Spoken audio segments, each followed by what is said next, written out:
Good evening, ladies, gentlemen, staff and councillors, and welcome to the Ordinary Council meeting for June. I declare the meeting open now at 7 p.m. on Monday, the 16th of June 2025. Again, I'll advise all members of the gallery that tonight's meeting will be live streamed and also audio recorded. I will advise all members of the gallery that a time will be used when members of the gallery are making deputations and public statements, as you can see in front of me. When asking a public question or making a statement or deputation to the meeting, members of the gallery are requested to take a seat at the table to your front. Members of the gallery are reminded that no other visual or audio recording of this meeting by any other means is allowed. That brings us on to agenda item number 1. Agenda item number 1 is attendance and apologies. There are nil apologies. That brings us on to urgent business. I would request that a councillor move a motion that's indicated in the agenda that council, in accordance with clause 3.4 subsection 2 of the Standing Orders Local Law 2002, as amended, change the order of business to bring forward item 11.1 to be considered. 11.1 is leave of absence request by the President. Is there a councillor happy to move that motion? Thank you, Councillor Duggan. Are you happy to second it, Councillor Bishop? Is anyone opposed to that motion? Motion is carried unanimously. So that brings us on to agenda item 11.1, which is a leave of absence request for myself being President Coles. The motion is a leave of absence from Monday the 23rd of June to Friday the 27th of June inclusive, and then Friday the 4th of July to Thursday the 31st of July 2025 inclusive. Is there a councillor who is happy to move this motion? Thank you, Councillor Jarrett, and that is option 1 as per the agenda. Yes, that's correct. Thank you, Councillor Jarrett. Is there a councillor happy to second? Thank you, Councillor Mazzini. Is there anyone opposed to the motion? Motion is carried unanimously. That brings us to agenda item number 2. Agenda item number 2 is public question time. Agenda item 2.1 is response to previous public questions taken on notice, and that was from the Ordinary Council meeting of Monday the 19th of May 2025. And as per the agenda, there is a response to Mrs. Michelle Rich. That brings us on to agenda item 2.2. Agenda item 2.2 is public questions. I declare public questions open at 7:03 p.m. And I would ask Mr. Bill Denholm to come forward and ask his questions.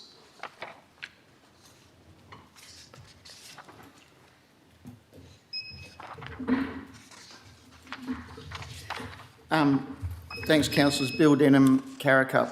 Question 1. Regarding the flooding of Carlton Boulevard last year and subsequent road closure for a month, in my opinion, it had a lot of similarities to the flooding of South West Highway from Byford by the Scarp Lake 2 years ago. Myself and a member of the gallery who's here tonight showed the previous Director of Infrastructure what and where the problem was. Now, the problem is the reeds growing in the drains and they grow across, blocking the overflow pipes. My question is to the relevant director, has the cleaning of the reeds, etc. on the eastern side of Hopkinson Road at the creek between Thomas and Abernethy Road solved the problem of Carden Boulevard, in your opinion? Thank you for your first question, Mr Denholm. I would ask the Director of Operations to please provide a response. Thank you, Director. Thank you for the question, President Coles and Mr Deum. Recent inspections following the heavy rainfall shows that the reed removal has significantly improved the stormwater flow and substantially mitigated the risk of flooding along Carden Boulevard. In coming weeks, excavation of the two northernmost central median islands in Carden Boulevard will also be completed to reinstate the inverted median swales and the capacity to store and infiltrate initial water flows off Carden Boulevard. Shire staff continue to monitor the drainage system. Yeah. Thank you. Good job.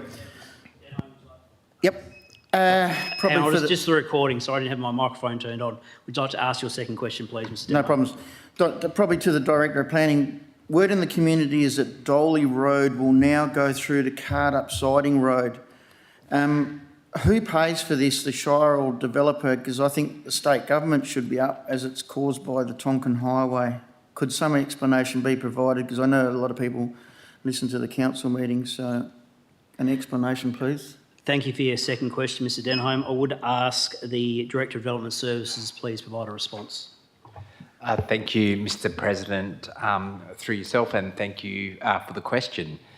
So the extension of Dolly Road south of Orton Road through to Cardup Siding Road was identified by the Shire as being an important enabling work for the Tonkin Highway project.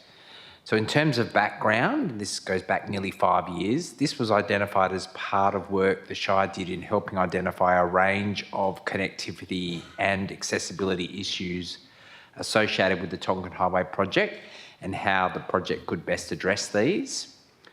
After consideration of concerns raised by the Shire that particularly residents along Cardup Siding Road would actually lose access to the west, the Tonkin Highway project did identify the need for Dolly Road to be connected south across Cardup Brook to Cardup Siding Road. So this forms 100% part of the Tonkin Highway project and will be delivered at no cost to the Shire. The Shire also assisted the project in achieving this outcome by identifying an opportunity for the project to secure the necessary road reserve from the developer in a manner that would not cost the project, but rather enable an exchange with an unmade road reserve not intended to be built upon. Thank you for your response, Director. Mr Denholm, would you like to ask your third question, please? Yes, with the recent sod turning, can the CEO assure the community all the paperwork, contracts, approvals, etc. has been signed and legally binding so CivCon can actually start? The reason I say that is someone tried to tell me on the weekend that it's not ready to go. So, and the other part B to that is that excavator still on that Kinnan Street site? Thank you. Thank you for your third question, Mr Denholm. I would ask the Director of Infrastructure Services to provide a response, please. Thank you, Mr President. Thank you for the question. In regards to the first question, yes, the contract was executed by both parties on the 16th of April 2025. The contractor has since provided copies of their insurances and security, with site possession granted today, the 16th of June 2025. The contractor will be commencing clearing works this week. In regards to the second part of the question, the excavator, I'd have to take that on notice. I'm not sure if it's still on site. Yeah, right. Presiding member, could I just mention something? I know I've had 3 questions. Just to bring to your attention, because I've only just seen it on page 8 of tonight's agenda, I'm not sure whether, because the minutes will have to be passed, but could someone have a look at the item regarding that sheet with the Mundijong Netball Court, the costings, because that doesn't look right. 51 metres of 1 metre high, that doesn't look right. There might be a mistake there. And the third bit is 136 metres of double the height is not even double the price. I'd hate something to be passed if it was not relevant. Right, thank you, Mr Denholm. Members of the gallery, we've only had 6 minutes of public question time. Under the Act, we are to allow 15 minutes. Is there anyone who'd like to come forward and ask a question of council? Mr Atwell? I'm sure there'll be time for both of you to ask questions. Thank you, Mr Atwell.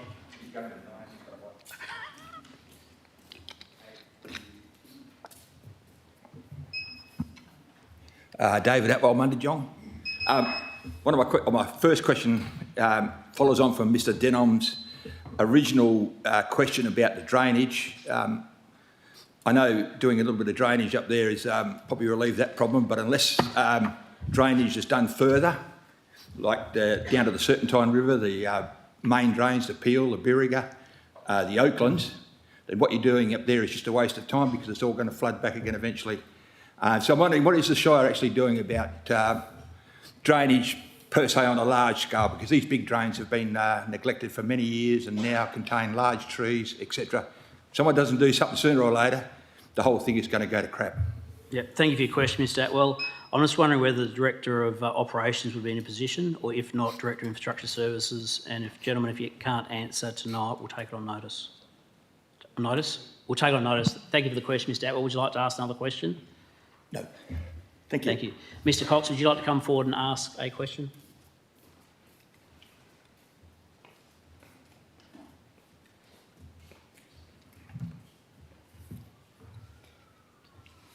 Nathan Cox, Jarradale. First question. In relation to my first question asked at last month's OCM regarding the fence at the netball courts, the Director of Community stated that the purpose of the fence was to improve the safety of the users of the courts, to reduce the incidence of netballs going out into the car park. My question is, at the more widely used facility, Briggs Park Oval, the football goals back onto a well-used car park, the rec centre. When will the Shire be installing a fence for safety, as the current chain is inadequate? And at what height will the fence be, as the footballs tend to be kicked a lot higher with more force, resulting in more damage and injuries than a netball? Thank you for the question, Mr Cox. I will ask the Director of Operations if you can provide a response. Are you happy to, Director, or do you want me to go to Director of Infrastructure Services? Or Director of Community Engagement? Thank you, Director of Community Engagement. Yeah. Thank you for the question. In the draft 25-26 budget, officers are recommending an amount of, I think, approximately $80,000 to install netting on the rec centre end of the upper oval to address the issue that you've highlighted. Thank you, Director. Thank you, Mr Cox. Do you have another question? My second question is, as per my first question, when will the fence be installed and at what height for Mundijong Oval, as the same safety concerns exist? Thank you for the question. Your second question, Mr Cox. Director of Community Engagement, are you able to add to that response? There's currently no funds allocated to deliver a similar project at Mundijong Oval, but now that that's being brought to our attention, we can obviously engage with users of that facility to understand that matter further and I guess bring that to Council's attention at a later date. Thank you, Director. Mr Cox, did you have a third question? Yep. My third question is a three-part question. What in total did the latest event at Kiernan Street, the groundbreaking event, cost? Will this be allocated to the Shire's included internal costs? And what are the internal Shire costs currently at? Thank you for the question, Mr Cox. I understand that we do have that figure. I'm just looking at the right director to answer it. Director of Community Engagement, are you able to provide a response, please? Yes, thank you. With regards to the first part of your question, the event was $4,340. The cost for that sod turning event has been charged to our communication activities GL account, so it hasn't been costed to the project budget specifically, and we'll have to take the third part of that question on notice. Thank you, Director. Thank you, Mr Cox. We still have 4 minutes, maybe 5 minutes left of public question time. Is there any other questions? Thank you, Mrs Rich. Please come forward and ask your question.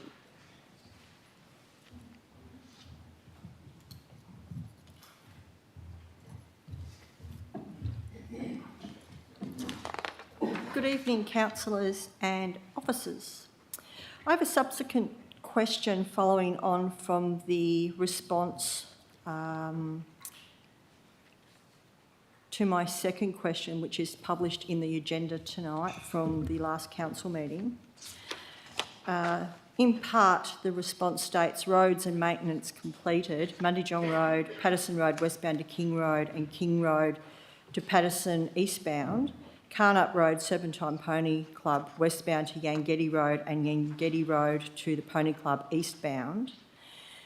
Could I please ask for the dates of when these roads were completed with the forestry mulcher and the traffic management company that was used for the traffic management for this job to be done, and the amount paid for the traffic management as it appears in the creditors' payments, please?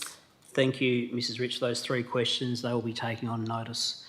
There is still 1 minute left of public question times. Does anyone else like to come forward and ask a question? Thank you, Mrs Bond.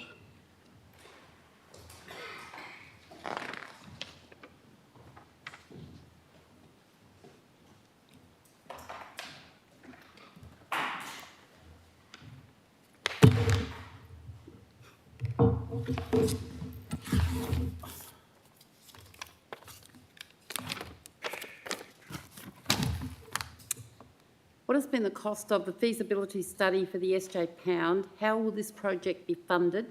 How much has council approved for the feasibility study? How much has council approved for the overall cost? And did council seek the opinion of the ratepayer with regard to this project?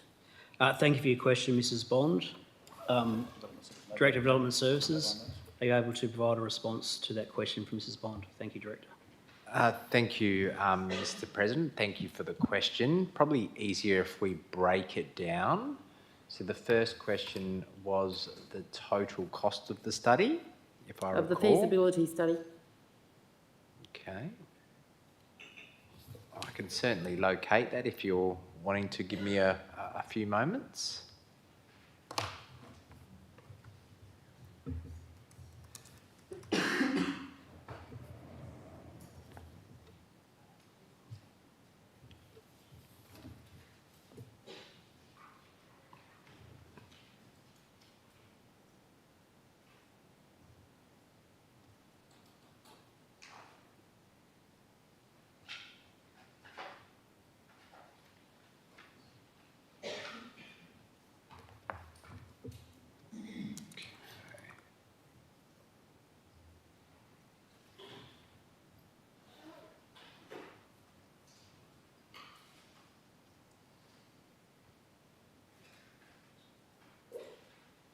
Perhaps you might want to take it on notice.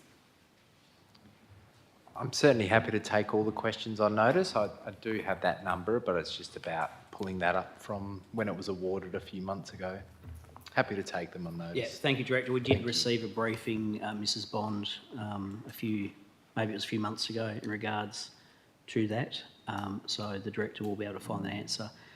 Did you want to ask the other two questions again, or did you have them, Director? Ask the other two questions. It was all part of it, wasn't it, Mrs Bond? You have three questions in one? Yeah. How wide is Masters Road, Darling Downs? I think we'll take that one on notice. Thank you, Mrs Bond. Thought you might. You don't know whether I've measured it, do you? Did the Shire seek information directly with young people living in the Shire regarding what their concerns are, or did you rely on information from long-term providers? Thank you for your third question. The answer, as far as I'm concerned, as the Shire President, is yes. But Director of Community Engagement, would you like to add anything further to that third question? Yes, we did engage with young people at Shire events and also through the Byford Youth Space, if that is relating to the development of the youth plan. Thank you, Director, and thank you, Mrs Bond, for your three questions.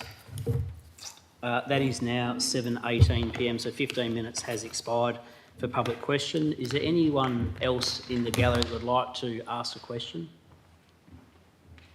That being the case, public question time is now concluded at 7:18 p.m, and we will move to agenda item number 3. Agenda item number 3 is public statement time. Public statement time will commence at 7:18 p.m. I'd like to ask Mr Bill Denholm to come forward and make his statement.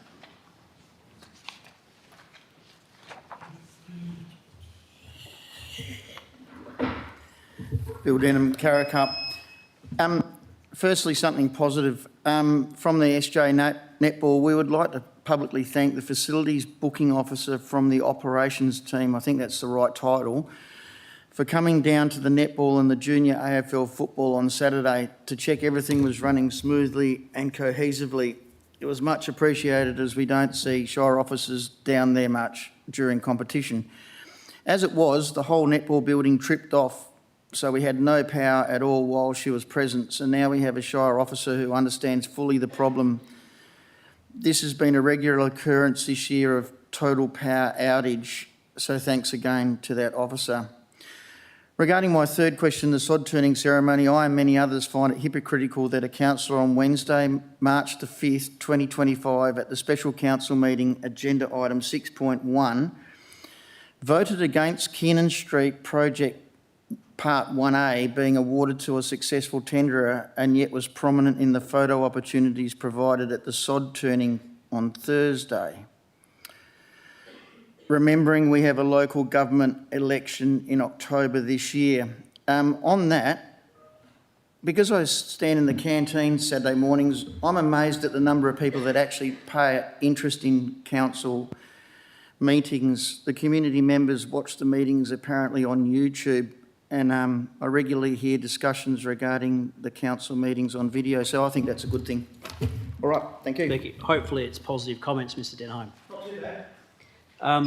Is there anyone from the gallery who'd like to come forward and make a statement? Thank you, Mrs Bond. And as Mrs Bond is making her way up to the chair, just as a matter of course, I do remind people 3 minutes for a statement.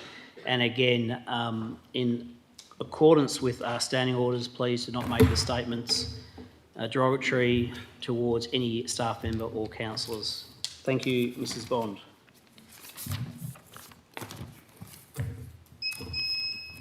Calming devices in Masters Road, Darling Downs sounds a lot like another disaster, like the one in Nicholson Road, Oakford. The only difference is Nicholson Road looks like a road, not like a bitumised bush track. Calming devices are not supposed to make the roads more dangerous, and people are not using Masters Road as much as they used to, because getting onto Thomas Road from Masters Road is a nightmare. Councils are here to attend the needs of ratepayers, not parent everyone's children. Unless parents accept responsibility, councils are wasting their time and effort and money. The ratepayer provides enough for young people in the Shire, and good young people are taking advantage of those services. The cost to families with multiple children wanting to do sport is where the problem lies. How about a sensible agreement with sporting groups, etc., that they pay less for the use of amenities in return for busy bees? Many years ago, I started pushing for this council to stop using any poisons and stop residents from using them. A former council officer told me you could drink a glass of glyphosate and it would not harm you. I told him to prove it to me. He obviously didn't take up my suggestion. A motion up tonight is on about rat bait and how it kills wildlife. I don't believe that is a secret. I do know that owls die when their food source is contaminated from glyphosate use. The young cannot survive. The frogs don't survive. I have always pushed for Rackham bait to be used, but the cost of it is out of the reach of most people. The use of snail pellets is another widely used poison and not only kills pets but wildlife. The use of tiny little rat-shaped baits from stores is dangerous because the rats can move them, and when dropped on the ground, other creatures can access them and you contribute to their deaths. More than rat baits kill creatures and owls. Thank you for your statement, Mrs Bond. Is there any other members of the gallery who'd like to come forward and make a statement? Thank you, Mr Atwell. Please come forward and make your statement.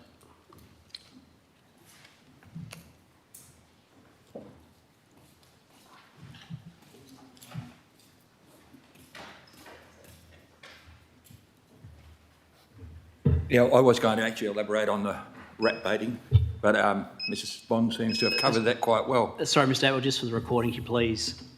Most people know you, but can you please just state your name and your residence? David Atwell, Mundy John. Thank you.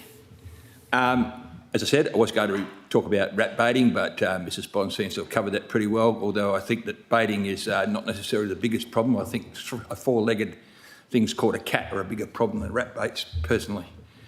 But my other point I wanted to sort of make is I'm quite bewildered why the Shire is actually wanting to put a presence in Byford at this time of the Shire's involvement. I mean, 20 years ago, I could understand it when people were less mobile, didn't have phones, didn't pay things by phone accounts and all this. But I find it rather ridiculous that we're paying something like 160-odd thousand, 126,000 for a lease of a room, 40-odd thousand for outgoings, plus Christ knows what to relocate down there.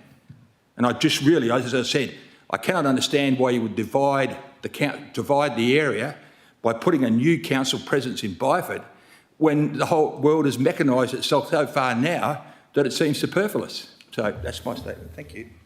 Thank you, Mr Atwell. Is there anyone else who'd like to come forward and make a statement? Thank you. That being the case, I declare public statement time concluded at 7:24 p.m. and we'll move to agenda item number 4. Agenda item number 4 is petitions and deputations. We have a deputation that was received by Mrs Michelle Rich, and I would now ask Mrs Michelle Rich to come forward and make her deputation, please.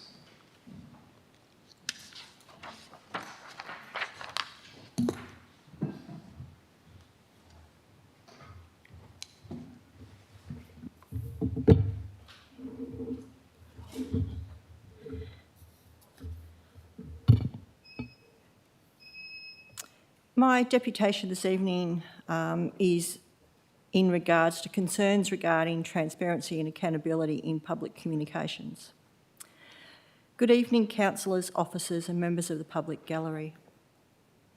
Thank you for the opportunity to speak this evening. I rise to express concerns that I and many in our community hold about a troubling pattern of poor communication and apparent obfuscation from the Shire. Across multiple meetings, forums and written submissions, ratepayers have raised legitimate questions. Too often, these questions are met with vague, incomplete or delayed responses, or worse, are deflected altogether without a clear or meaningful reply. This approach undermines transparency and public confidence. When residents don't receive straightforward answers, it calls into question the integrity of the Shire's decision-making. It creates a perception that rather than being open and accountable, the Shire is defensive, perhaps even deliberately withholding information. To be crystal clear, we understand that some matters require discretion and confidentiality, and not every question can be answered on the spot. But the consistent pattern of evasiveness damages trust. Ratepayers have a legislated and moral right to ask questions and to receive honest, timely responses, especially when those questions pertain to how public funds are spent, how decisions are made, and whether commitments are being honoured. Let me present 4 concrete examples to illustrate the concern. Example 1, lack of accountability for councillor representation. At the annual general meeting of electors on the 31st of March 2025, I asked for a list of internal and external committees with councillor representation, including meeting frequency and attendance records. The response received on the 16th of May 2025 noted that no attendance register is kept for these external committees, despite council policy, council delegates and representation on external organisations, clearly stating that delegates must represent council's position on external forums, keep council informed of the activities and outcomes of those groups, bring significant matters back to council for discussion. If no attendance or reporting mechanism exists, How is council meeting these requirements? How can the community have confidence that external representation is meaningful and accountable? A formal register of attendance for these committees is not just good practice, it is essential. Example 2, Verge Maintenance Machinery, 18 months of silence. At the OCM on the 19th of May 2025, a question was asked about the usage of specific machinery purchased in the 2021-22 budget, including the hour meter reading and the roads serviced. The response focused instead on the 2023 operational review and upcoming changes to directorates. It failed the basic question, how has the machinery been used? Council was told in 2021 that it would take approximately 3 years to complete verge maintenance across the Shire. 18 months after purchasing the equipment, there is little evidence of progress or accountability. What work was done in that time? Where did the promised service delivery go? Example 3, financial literacy as a strategic risk. At the Audit, Risk and Governance Committee on the 26th of May 2025, the following question was asked.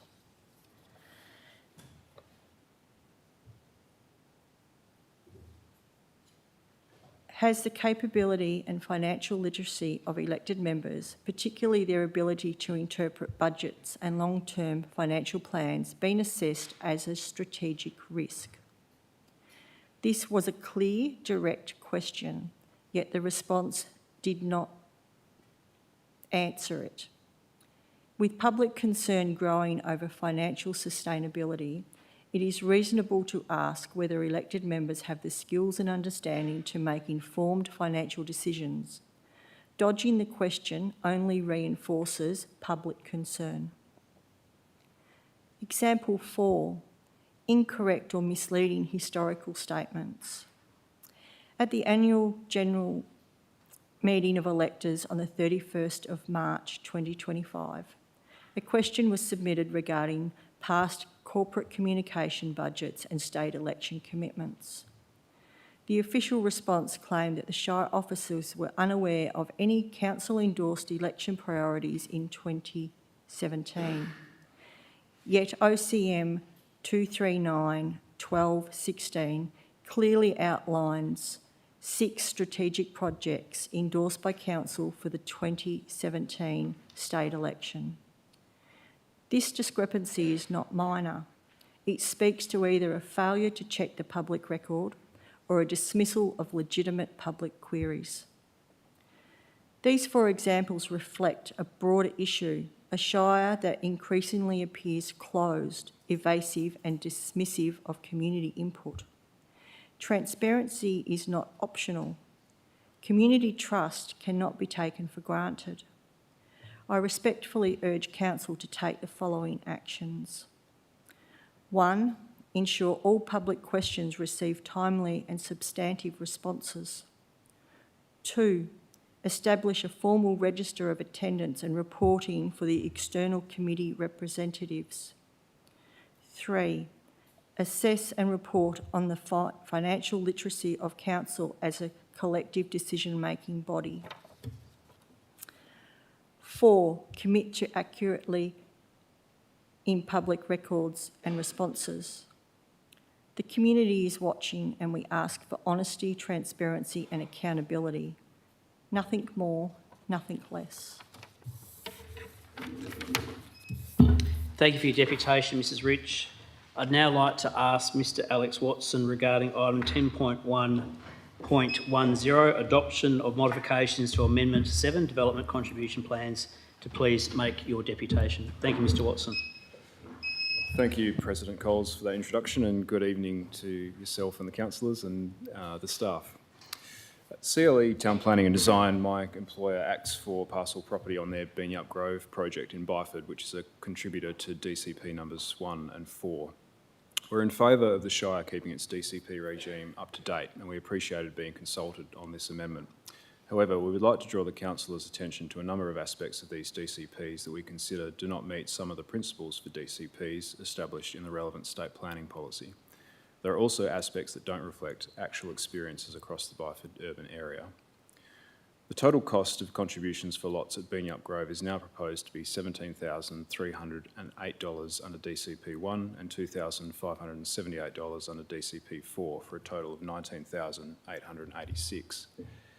This is passed on to lot purchasers in full and therefore contributes to their mortgage. At a 6% rate of interest, that amount generates an additional cost in interest of nearly $1,200 in the first year.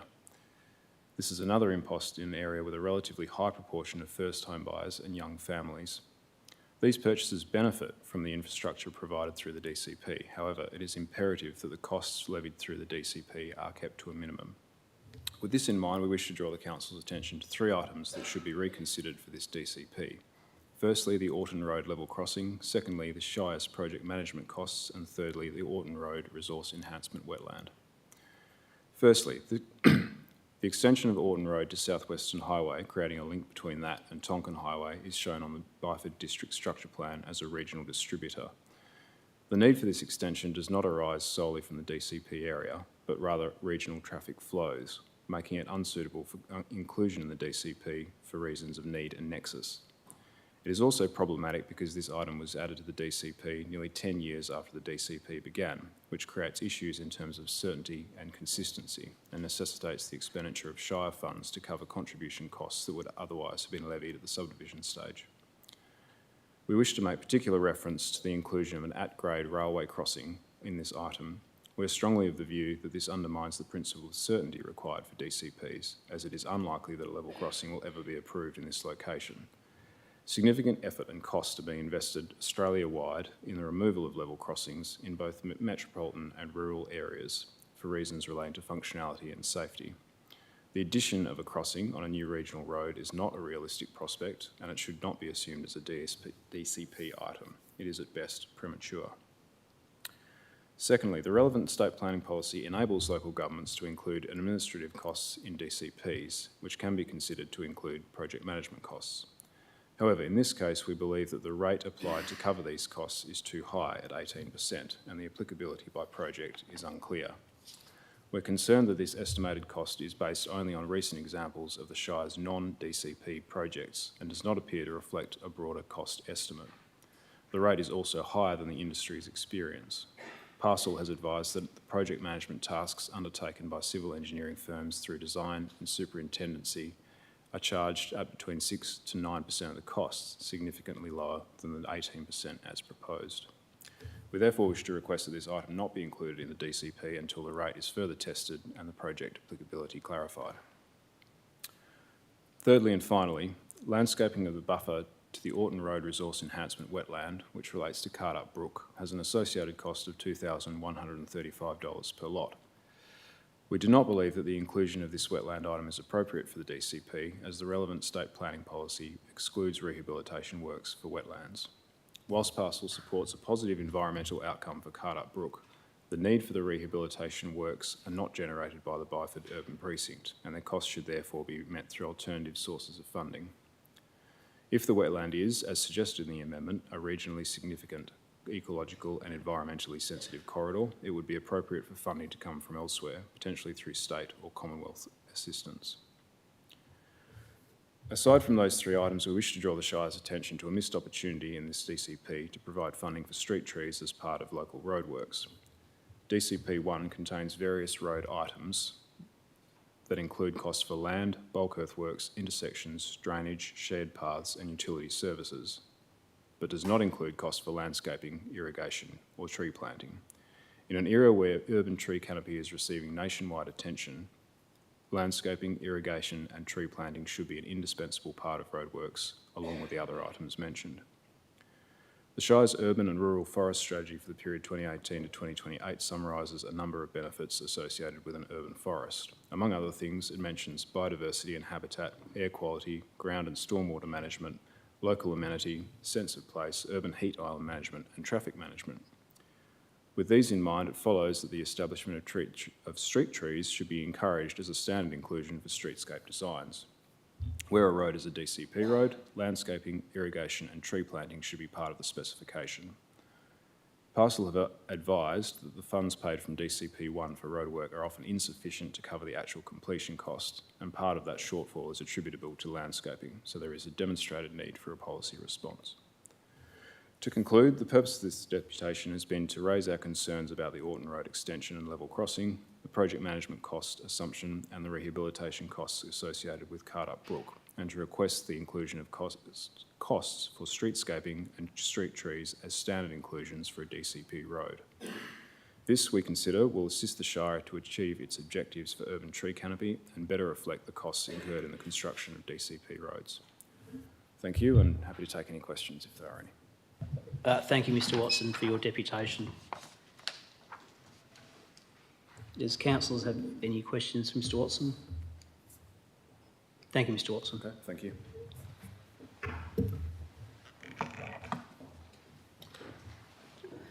That brings us on to agenda item number 5. Agenda item number 5 is the President's report. So good evening and welcome to the June Ordinary Council meeting for 2025. The season has finally broken and recent rains will be providing much relief to our agricultural farmers and community within the Shire. As we reach the halfway point of the year, it's a good time to reflect on the past 6 months and look ahead to what promises to be an exciting time for our Shire. Hearing what the community has to say about what we do is important because it allows us to deliver services and infrastructure that generally makes life better for people who live here. We've advertised proposed differential rates for the 2025-2026 financial year.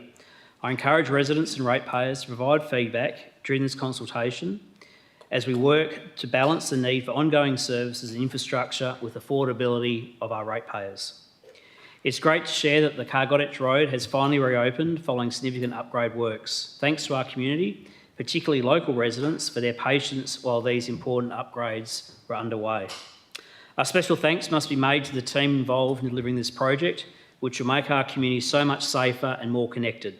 We also thank the State Government for providing $18 million to make the upgrades possible. We now look forward to working with the State to deliver the next stage of the Hyper-Growth Roads program, with $17 million committed during the 2025 state election. Last week marked a major milestone for our Shire with the official groundbreaking for Kiernan Park Recreation Precinct. This is a once-in-a-generation investment in sport, recreation and community spaces within the Shire of Serpentine-Jarrahdale. And it's another Shire project that has been made possible with a $22 million grant from the State Government. We must thank our local member for Darling Range, Mr Hugh Jones MLA, who attended on behalf of the Minister for Sport and Recreation, and to the State Government for their ongoing support of this project.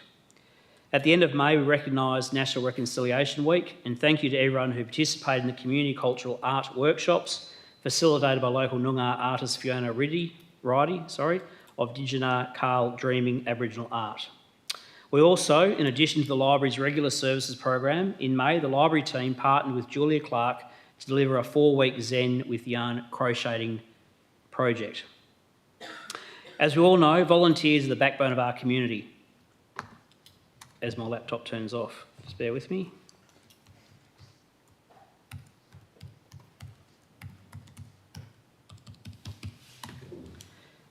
As we know, volunteers are the backbone of our community. Recently, we had the pleasure of thanking them at our annual volunteers function, held as part of National Volunteer Week. It was fantastic to welcome special guests Caitlin Bassett, a netball icon, dual world champion, a Commonwealth gold medalist and former captain of the Australian Diamonds, but perhaps more importantly, a graduate of Murray Park Primary School and a prior resident of the Shire, and her parents still reside here in the Shire. So Caitlin shared her inspiring journey and spoke about leadership, resilience and the powerful role that volunteers play in shaping their communities. Once again, to all our volunteers, thank you for everything that you do. Speaking of volunteers, our SES volunteers are another example of the incredible dedication we see in this community. I'd like to acknowledge Marty and Azra, who recently travelled to assist communities impacted by the floods in New South Wales. Their willingness to step up, not just locally but nationally, is a credit to them and the broader SES community. We thank them sincerely for their service. Now, this service is indicative of our many volunteers in the Shire, and it was such an honour to attend the recent Emergency Services Awards dinner last Friday night, where we recognised dedicated individuals who serve and protect our community. Their commitment, professionalism and courage deserves our ongoing appreciation and support. We are continuing our advocacy with meetings in the last week with the Leader of the Opposition, Mr Basil Zemplis, MLA, Honourable Anthony Spagnolo, MLC, Mr Scott Leary, MLA and David Bolt, MLA. Finally, I'd like to take a moment to express sincere condolences on behalf of Council and the Shire to families and loved ones of Lorraine Baltul and Mr Andrew Bett, two valued residents who recently passed away. Firstly, Lorraine was a cherished member of our community and our 2024 Citizen of the Year. She was celebrated for being the embodiment of a good neighbour. She also gave her time to Landcare SJ and the National Trust, helping rehabilitate native species in Jarrahdale, where she was a regular volunteer at Parkrun. Her care for others, her dedication and her kindness touched so many lives in our community. She will certainly be very missed. Our thoughts are also with the family and friends of Andrew Bett. The Bett family are pioneers of Mundijong, commencing farming in 1917, where the land was cleared by horse and cart. I attended Andrew's funeral. I know there's another two members of the gallery who also attended Andrew's funeral. And I was very surprised to learn that within the dairy industry, he was the first person in Australia to import embryos from Canada, and these animals, through his ability to breed and present cattle, have gone on to win multiple Royal Show champion ribbons throughout Australia. Andrew built the milking herd up to 475 cows and produced over 15,000 litres of milk per day.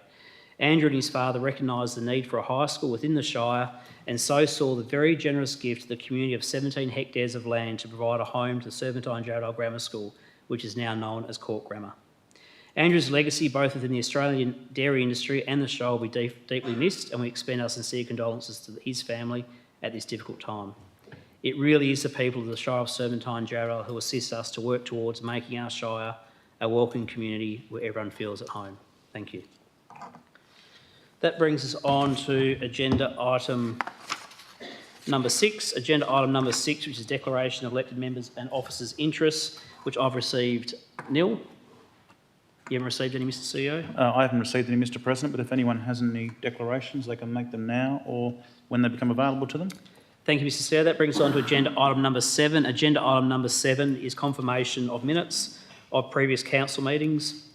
Agenda item 7.1, ordinary council meeting 19th of May 2025. Is there a councillor who is happy to move a motion in regards to this item? Thank you, Councillor Duggan. Is that as per the officer's recommendation?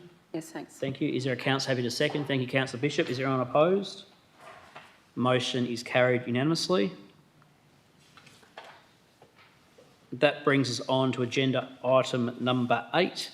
Agenda item number 8 is receipt of minutes or reports and consideration of adoption of recommendations from committee meetings held since the previous council meeting. Agenda item 8.1 is the audit, risk and governance meeting of 26th of May 2025. Is there a councillor happy to move the officer's recommendation? Thank you, Councillor Mack. Is there a councillor happy to second? Thank you, Councillor Mazzini. Is there anyone opposed? The motion is carried unanimously.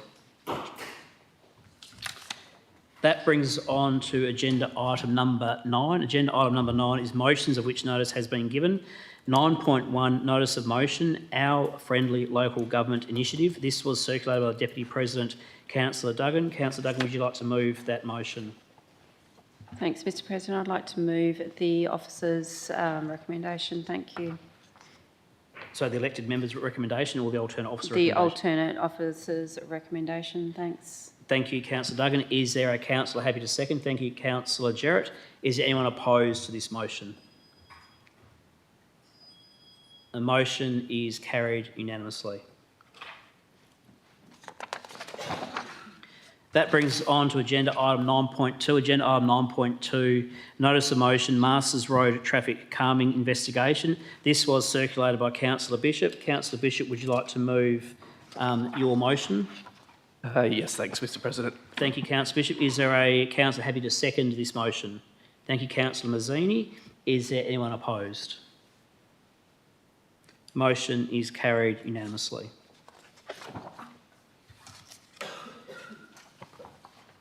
That now brings us to agenda item number 10, which is Chief Executive Officer reports. I'll now read out the en bloc. As part of the Shire's efforts to ensure the efficiency and effectiveness of meetings, tonight's meeting will include the opportunity for matters to be considered by Council en bloc. This means that a group of matters dealt with in multiple reports can be grouped together, considered and voted upon as a single motion. Matters that are not to be included in en bloc decisions are those which require an absolute majority, matters to be determined behind closed doors, declared interests made in relation to the item, and deputations or statements made in relation to the item. Officers have prepared a list of matters that meet this criteria. I'll now read those report numbers and titles and invite any elected member to identify any matters that they wish to be removed from en bloc consideration. Mr President, just as you start that process, there were 3 items that were the subject of public question or statements.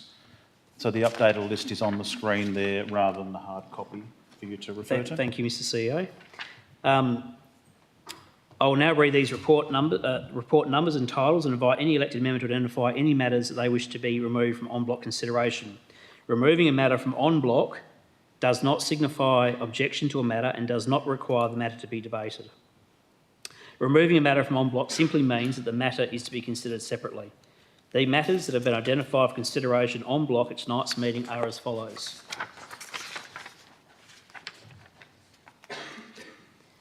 Can we scroll up, please, Joan, just so we can go through the table? Thank you. Thank you. So agenda item 10.1.1, which is proposed road naming 11th Road, Bruns Drive. 10.1.2, which is proposed road naming lot 51, 116 Warrington Road, Byford. 10.1.3, proposed road naming lot 3306 Brigg Roads, Byford. 10.1.4, recommendation on proposed civic use, office and amenities incidental to the Tonkin Highway project, lot 9002 to 1780 Thomas Road, Oakford.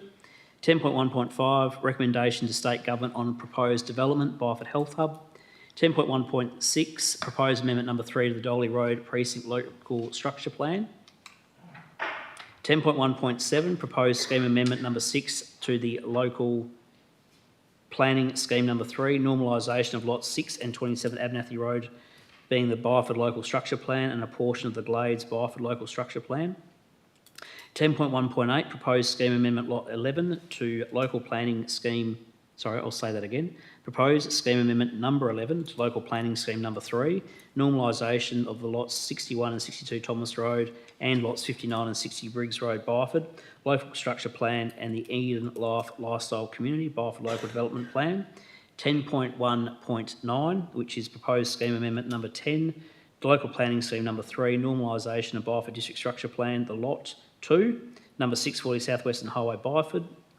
10.1.11, Shire of Serpentine Jarrahdale Public Health Plan 25 to 2030, consideration for council adoption. 10.2.2, Pathways Forward Works Plan 2026-2036. 10.2.2, Pathways Forward Works Plans 26 to 2036. 10.3.1, OneCom Project CO KPI 5, Improved Management and Maintenance of Shire Assets. 10.3.2, Award Request for Tender RFT 03-2025, Supply, Installation and Maintenance of Air Conditioning Systems. 10.4.1, Monthly Financial Report, April 2025. 10.4.2, Confirmation of Payment of Creditors, May 2025. 10.4.3, OneCom Project Phase 3 Project Status Report. 10.5.1, State and Federal Government Election Advocacy Outcomes Report. 10.5.3, Bushfire Risk Management Plan Progress Report and 2025-26 Treatment Planning. 10.5.4, Update on Jarrahdale Trails Projects. Is there a councillor, please, or could councillors please indicate if they wish to remove any of the aforementioned reports from the matters to be considered en bloc this evening? That being the case, can I have a councillor move that all those aforementioned items be passed en bloc? Thank you, Councillor Jerrett. Is there a councillor? Thank you, Councillor Bishop. So it's moved by Councillor Jerrett, second by Councillor Bishop. Is there anyone opposed to the motion? The motion is carried unanimously.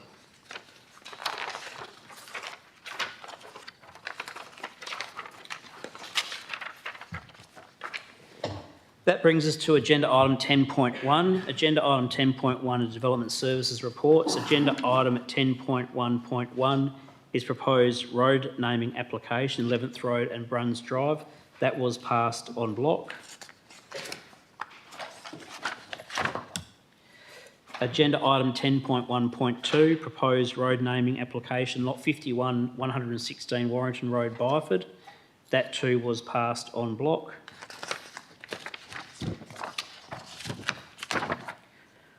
That brings us to agenda item 10.1.3, proposed road naming amendment, lot 3306 Briggs Road, Byford. That was passed en bloc. That brings us to agenda item 10.1.4, which is recommendation on proposed civic use, office and amenities incidental to the Tonkin Highway project, lot 9002, 1780 Thomas Road, Oakford. That was passed en bloc. Agenda item 10.1.5 is recommendation to the State Government on proposed development, Byford Health Hub. That was passed en bloc. That brings us to agenda item 10.1.6. Agenda item 10.1.6, proposed amendment number 3 to the Dolly Road Precinct Local Structure Plan. That was passed en bloc.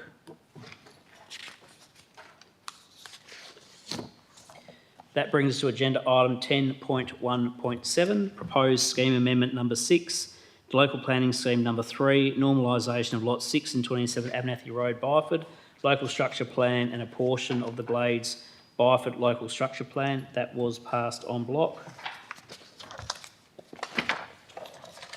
That brings us to agenda item 10.1.8. Agenda item 10.1.8 is proposed scheme amendment number 11 to local planning scheme number 3, normalisation of the lots 61 and 62 Thomas Road and lots 59 and 60 Briggs Road, Byford, local structure plan and the Eden Life Lifestyle Community, Byford local development plan. That was passed en bloc.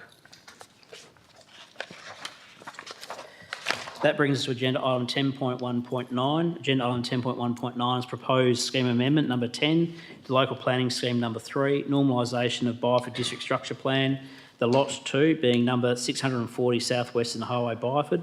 That too was passed en bloc. Agenda item 10.1.10. Agenda item 10.1.10 is adoption of modifications to amendment 7, development contribution plans. Is there a councillor happy to move a motion in regards to this item? Mr. President, am I able to ask a question You of certainly our can. directors Yeah, you before certainly can. determining, Yes. please?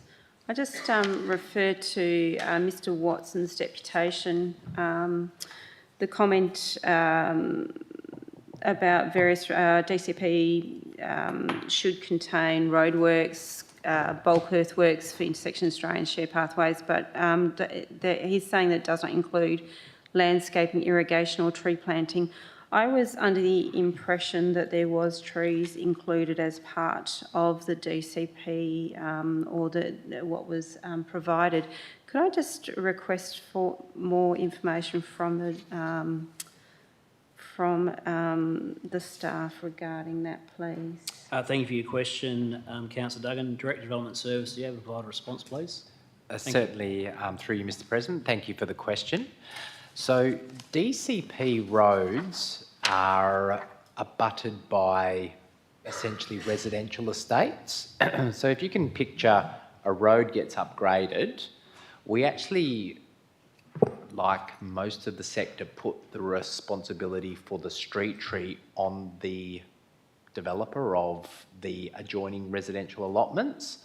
So at the point where the road is finished, if those lots haven't yet been essentially had their building completed or the developer hasn't yet installed the street trees, the road will look a little bit bare, but there are, I guess, a robust mechanism we have internally which requires all developers to plant at least one street tree per lot that adjoins the street.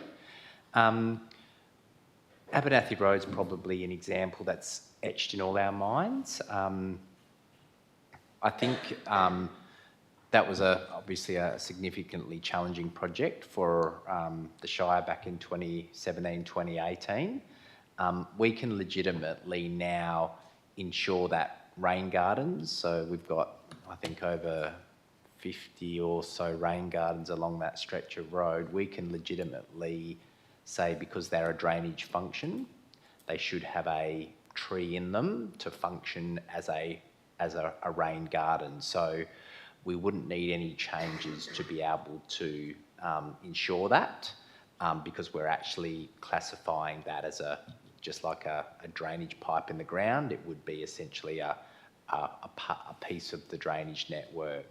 So I'm confident we have it covered, I'm confident that we have it covered, and we are getting that tree canopy delivered as part of the essentially when the land adjoining the new roads gets cut up into individual lots. Thank you, Director. Do you have another question, Councillor Duggan?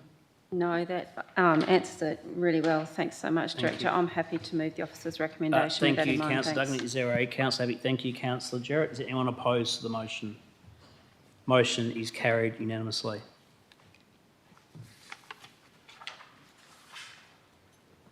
That brings on to agenda item 10.1.11, which is the Shire of Serpentine Jarrahdale Public Health Plan 2025 to 2030. That was passed en bloc.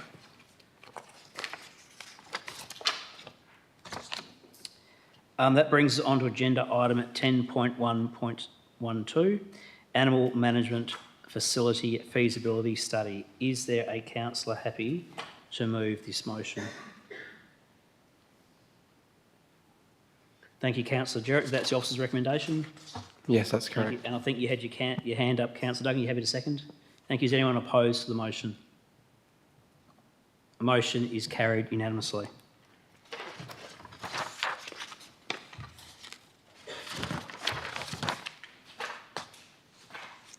That brings on to agenda item 10.2. Agenda item 10.2 is infrastructure services reports. 10.2.1 is Linton Street North and Medalla Road upgrades budget adjustment. Is there a councillor happy to move the officer's recommendation in regards to this motion? Thank you, Councillor Duggan. And thank you, Councillor Bishop. You happy to second? Thank you. Is anyone opposed to the motion? Motion is carried unanimously. Moved Councillor Duggan, seconded Councillor Bishop.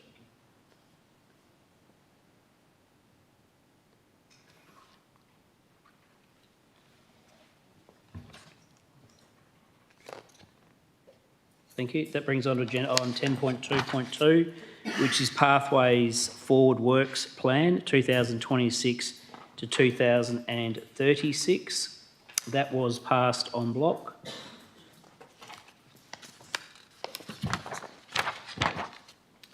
That brings us on to agenda item 10.3 is operations reports. 10.3.1 is OneCom project CEO KPI 5. Improved management and maintenance of Shire assets. This was passed en bloc.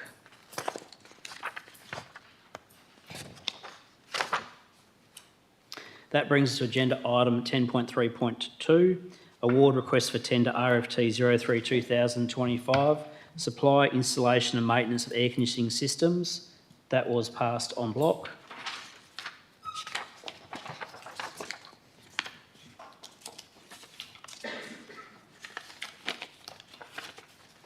That brings us on to agenda item 10.4. Agenda item 10.4 is corporate services reports, and 10.4.1 is a monthly financial report for April 2025. That was passed en bloc. That brings us to agenda item 10.4.2, which is confirmation of payment of creditors, May 2025. That too was passed en bloc. Agenda item 10.4.3 is OneCom project phase 3 project status report. That was passed en bloc.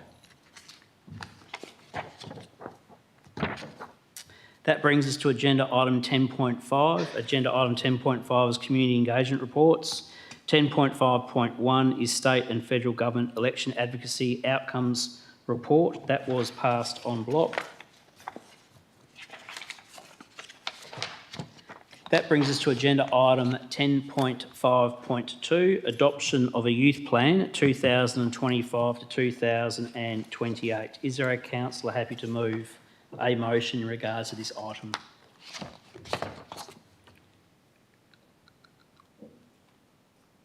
Thank you, Councillor Duggan. Is that the officer's recommendation?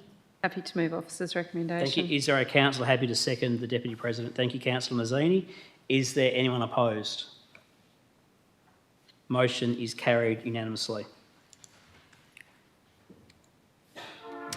That brings us to agenda item 10.5.3. Agenda item 10.5.3 is Bushfire Risk Management Plan, Progress Report and 2025-2026 Treatment Planning. That was passed en bloc.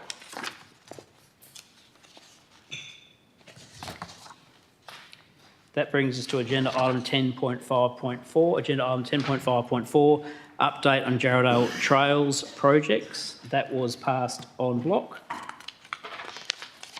That brings us on to agenda item 10.6.1. Agenda item 10.6.1 is Shire presence in the Barford Town Centre, offer to lease Shop 1 in the Barford Village. Is there a councillor happy to move a motion, whether it's the officer's recommendation or another motion in regards to this?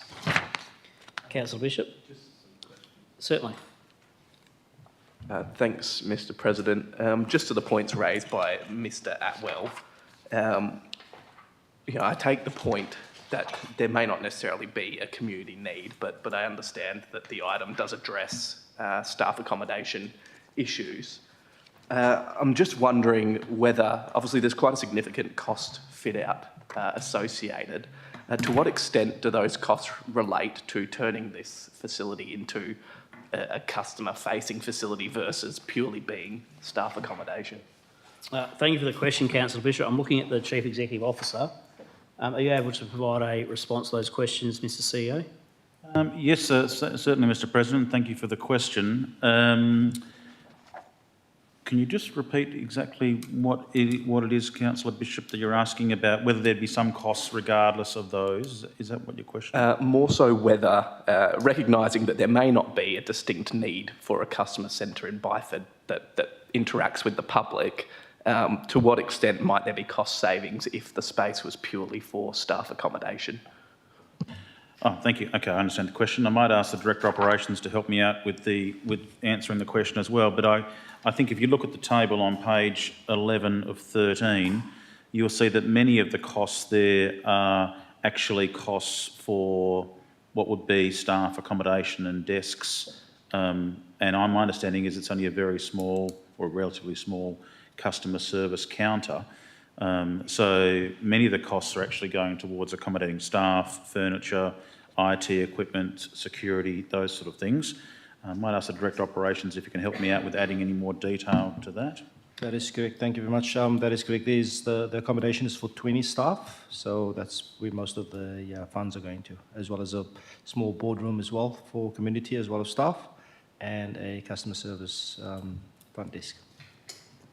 Thank you, Director. Thank you, Mr. CEO. Any other questions, Councillor Bishop? Certainly. Yeah, one more, thanks.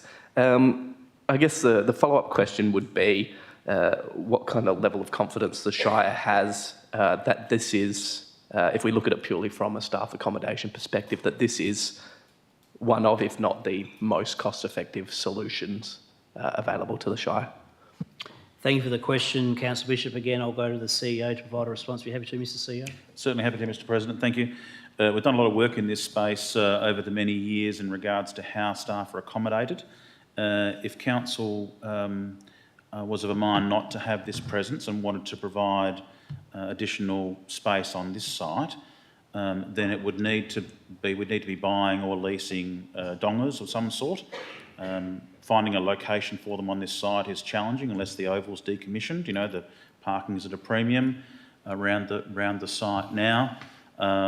So we think this is actually a pretty reasonable comparative cost for accommodating those staff members, whilst also providing some benefit to the community in terms of access to services and staff being available in Byford.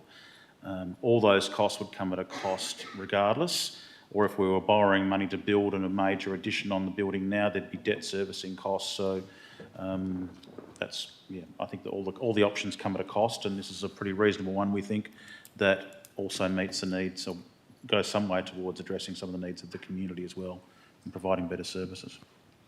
Thank you for the response, Mr CEO. Do you have any other questions, Councillor Bishop? No, Mr President, I'm happy to move the officer's recommendation. Thank you. Is there a councillor happy to second the motion? Thank you, Councillor Duggan. Is there anyone opposed to the motion? Motion is carried unanimously.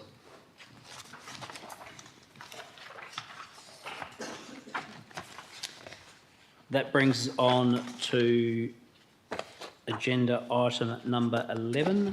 Agenda item number 11 is urgent business. There was one matter that was dealt with earlier. Sorry, I should say agenda item 10.7, confidential reports, which they are nil. Then agenda item number 11 is urgent business, which was dealt with at the start of the meeting. Agenda item number 12 is elected member questions, of which notice has been given. There are nil. And that brings us to agenda item 13, which is closure. I declare the ordinary council meeting for June 2025 closed at 8:09 p.m. Thank you everyone for your attendance, and please drive home safely. Good night.